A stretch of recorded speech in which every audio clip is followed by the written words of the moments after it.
I send you to gather my sheep.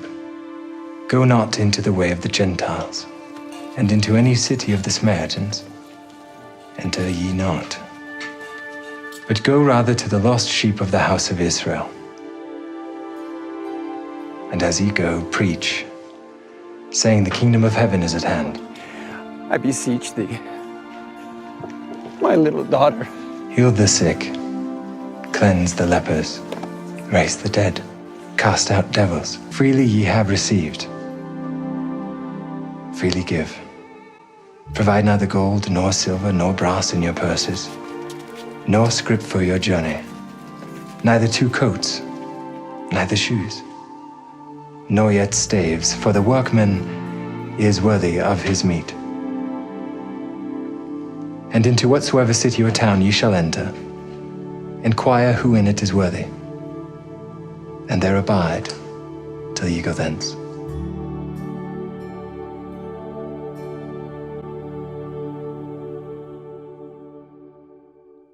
In Matthew chapter 10, we read, "And he called to him his 12 disciples, and gave them authority over unclean spirits, to cast them out, and to heal every disease and every affliction." The names of the 12 apostles are these: first, Simon, who is called Peter, and Andrew his brother, James the son of Zebedee, and John his brother, Philip and Bartholomew, Thomas and Matthew the tax collector, James the son of Alphaeus, and Thaddeus, Simon the Zealot, and Judas Iscariot, who betrayed him. Verse 5.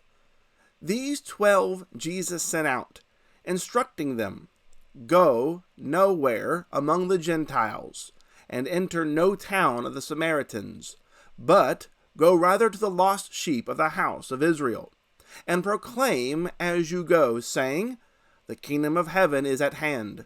Heal the sick, raise the dead, cleanse lepers, cast out demons. You received without paying, give without pay.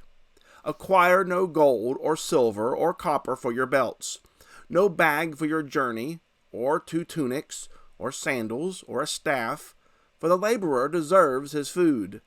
And whatever town or village you enter, find out who is worthy in it, and stay there until you depart. As you enter the house, greet it. And if the house is worthy, let your peace come upon it.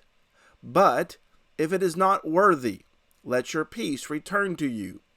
And if anyone will not receive you or listen to your words, shake off the dust from your feet when you leave that house or town. Truly I say to you, it will be more bearable on the day of judgment for the land of Sodom and Gomorrah than for that town." Verse 16. "Behold, I am sending you out as a sheep in the midst of wolves. So be wise as serpents and innocent as doves. Beware of men, for they will deliver you over to courts and flog you in their synagogues. And you will be dragged before governors and kings for my sake, to bear witness before them and the Gentiles. When they deliver you over, do not be anxious how you are to speak or what you are to say, for what you are to say will be given to you in that hour. For it is not you who speak, but the Spirit of your Father speaking through you. Brother will deliver brother over to death, and the father his child, and children will rise against parents and have them put to death. And you will be hated by all for my name's sake, but the one who endures to the end will be saved. When they persecute you in one town, flee to the next. For truly I say to you, you will not have gone through all the towns of Israel before the Son of Man comes. A disciple is not above his teacher, nor a servant above his master.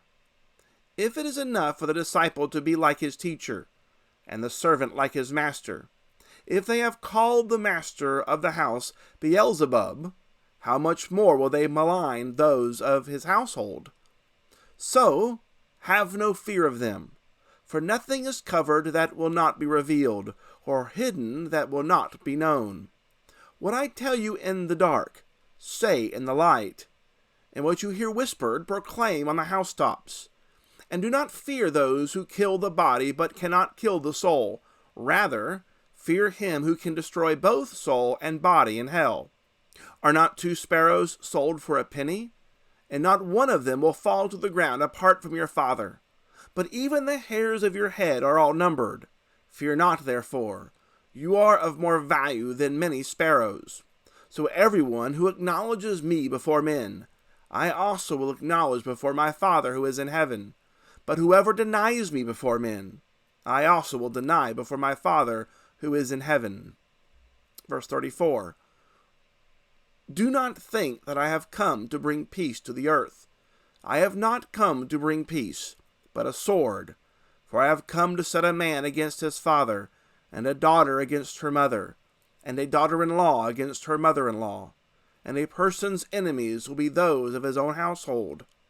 Whoever loves father or mother more than me is not worthy of me, and whoever loves son or daughter more than me is not worthy of me. And whoever does not take his cross and follow me is not worthy of me. Whoever finds his life will lose it, and whoever loses his life for my sake will find it. Verse 40. Whoever receives you receives me, and whoever receives me receives him who sent me. The one who receives a prophet, because he is a prophet, will receive a prophet's reward. And the one who receives a righteous person, because he is a righteous person, will receive a righteous person's reward. And whoever gives one of these little ones even a cup of cold water, because he is a disciple, truly I say to you, he will by no means lose his reward. We are concluding this week with Matthew chapter 10. Chapter 9 ended yesterday after the Lord prayed for workers to be sent into the field. Jesus then, in chapter 10, selects his 12 apostles and gives them authority to do the work. Then, beginning in verse 5, Jesus sends out the 12 apostles in what we refer to as the limited commission. He tells them, don't go to the Gentiles, it's not their time yet, or the Samaritans, it's not their time yet. Begin with the lost sheep of Israel. Later, the message would go to the whole world. But right now, in this limited moment, it's just the house of Israel. The things that Jesus tells them to take, it's interesting. They're told what they're going to do, very much the same miracles that Jesus is performing. But then they're told not to take no gold, not to bring 2 tunics, very specific about what they could wear, what they should do, how they should enter a house. All of this has to do with faith, having the faith necessary to accomplish this goal, this mission, understanding very much like Israel in the wilderness that God will provide, and God will provide for them as they carry out his mission. And then in verse 16, things get interesting. Jesus tells them that they're going to have resistance. They're going to the world like sheep among wolves. That's sort of a horrifying picture, isn't it? You're going out into this world presenting the gospel, and he says, hey, be prepared. You're going to not be liked. You're not going to be embraced. People are not going to be grateful for this message. Rather, it's going to be like sheep and a bunch of wolves. So what do they need to do? Be wise as serpents and innocent like doves. It's kind of an interesting phrase here. Be wise as serpents, innocent as doves. Why serpents and doves here? I think what Jesus is saying here is, hey, don't be naive, don't be gullible. You're going to need to practice wisdom and act with caution while you're proclaiming the gospel and helping the sheep. Now, understanding that you are among wolves means you're going to be careful with your words and actions. Jesus does not say that we can't go among them because they are wolves. Rather, he says you must go among them, but do so acting wisely. You need to think about that. Are we being harmless, innocent, wise, and shrewd as we work in the world to show the world Jesus? The things that he says here to them, they're going to be flogged, dragged to courts, dragged to governors, bear witness before them and the Gentiles. These things are, none of them are good. None of them make for a happy, good time. So what's going on here? Well, he tells them bad things are going to happen to you so that you can proclaim the gospel. Now, do we think of our work in that kind of way? The book of Acts is great for this, and later on in the year we're going to read the book of Acts. And we'll see that persecutions are happening to Christians and apostles, but that they use those persecutions to continue to tell people about Jesus. They go to prison and they're singing hymns. They're counting it worthy to suffer for the cause of Christ. But the difficult circumstances don't just end with courts and public floggings. He also talks about family here. Family is going to be against family. The gospel is going to cause family betrayal and strife and difficulty, and that may be where it's the hardest to overcome. We want to cave because it's our family. So Jesus says it's inevitable. The gospel is going to cause friction and family problems. It is not because we make those problems, that we're making this sort of issue here, that we're causing the division. It's not because we're acting nasty and ugly, but we're going to speak the gospel and live the gospel. And there are going to be family members who do not like that. Your family can reject you because of your desire to live for Jesus and proclaim the gospel message. So you have to endure. You have to keep going. Verses 29 through 33 here, very similar to the Sermon on the Mount, where Jesus tells them, don't be anxious, don't be worried. Right? The Father in heaven, who even looks after little worthless pigeons, worthless sparrows that are worth not even a penny for one. God knows them. God takes care of them. How much more valuable are you than these penniless sparrows? Notice, though, verse 34, after all that strife and turmoil that he talks about happening and taking place, Jesus makes sure to tell them, hey, look, I didn't come to bring peace. I came to bring a sword. Why would he say that? I think because Jesus is telling us, hey, it's all about loyalty. Loyalty to Jesus over family. And there's people who make all kinds of excuses. Well, I just cannot serve the Lord because of my family. My family is coming to town, so I can't go and be with the Lord's people because I got to tend to my family. They're always putting their loyalty to their family above Jesus. But he doesn't just end there. Down in verse 38, Jesus talks about, hey, what is your loyalty to Jesus versus your personal comforts? If things get uncomfortable, are you going to put those comforts ahead of serving Jesus? That also is a problem for us because we like to be comfortable. Americans love comfort. I want my couch to be comfortable. I want my bed to be comfortable. I want my life to be comfortable. Jesus says, oh, that's all well and fine, but will you put those comforts ahead of your loyalty to Jesus? And he talks about carrying your cross. Carrying the cross means dying to ourselves so that others can receive the life of the gospel. The image of carrying the cross really should push us to that mission. We give ourselves to save souls.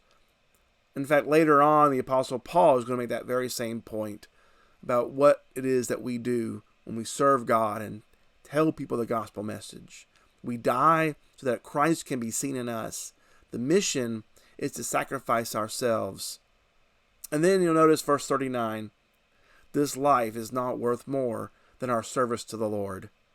This life is so limited, it's just but a speck, as we'll see during the course of our New Testament study together. But being with the Lord lasts an eternity. So why would you give your loyalty to this life, to the things of this world, over Jesus? The last thing I want to talk about is down in verse 42, this cup of cold water here. What's the cup of cold water doing in this chapter? I think what Jesus is saying here is, even your smallest efforts will be rewarded. How difficult is it to give somebody a cup of water? I mean, we do that every day. My children will say, I'm thirsty, go to the fridge, give them a cup of cold water. Right? It's not a huge thing. It's not all that expensive. It's not all that much effort to go get the water. I mean, today it's just as simple as turning the tap on.